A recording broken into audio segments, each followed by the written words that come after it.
এই ভিডিওটা যারা দেখতেছেন সফটওয়্যার তৈরি করে অথবা কিভাবে প্রোগ্রাম তৈরি করে কোডিং এখানে দিতে হয়, দিলে তারপর প্রোগ্রাম তৈরি হয়। আমি কোডিং নিতেছি কোথা থেকে? চ্যাটজিপিটি থেকে। তোমরা এখানে দুইটা ডিসপ্লে দেখতেছেন, এটা ছোট করে হাতের ডান পাশে স্ক্রিন থেকে আমি কপি করে দিতেছি।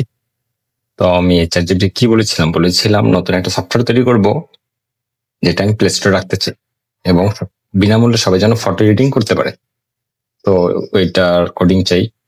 তো চ্যাটজিপিটি আমাকে দিছিল। তো আমি নতুন এই বিষয়ে কিছু জানিও না বা বুঝিও না, তো কাল রাত 3টার সময় এটা বের করি। আমি অনেক কিছু অ্যানালাইসিস করে গভীর রাত্রি বের করতে পারি।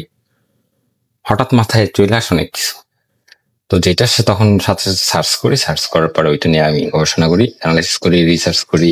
তো এটা দিয়ে ফ্রিতে করা যায়, কিন্তু সম্পূর্ণ আমি শেষ করতে পারি নাই।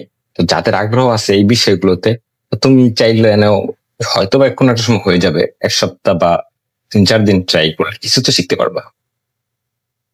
তো আমি এখান থেকে কিছু হলো বুঝতে পারি। আমি একটা কোডিং নিব, এরপরে হয়তো সম্পূর্ণ কোডিংটা দাও, আমি শুধু কপি থেকে পেস্ট করব। চ্যাটজিপিটি থেকে বাংলাটা একটু দেখে নেব, কারণ তো দিবে ইংরেজিতে, এটা ঝামেলা হয়ে যাবে জন্য। তো কোডিং বসাইতেছি আমি, চ্যাটজিপিটি থেকে কিন্তু কপি করতেছি। তো এইভাবে আমি কত নম্বর স্টেপে যাই? 8 নম্বর স্টেপ পর্যন্ত যাই। তো আসলে একটা সফটওয়্যার তৈরি করতে যে কত নম্বর স্টেপে যাওয়া লাগান তাও জানি না, কত পার্সেন্ট কমপ্লিট করি? 64% কমপ্লিট করি। 100% কমপ্লিট হলে ডান হয়ে যেত। তো 64 করার পর আমার ধৈর্যের কুলায় নাই, তো আমি ছোট একটা ভিডিও দিলাম আপনাদের।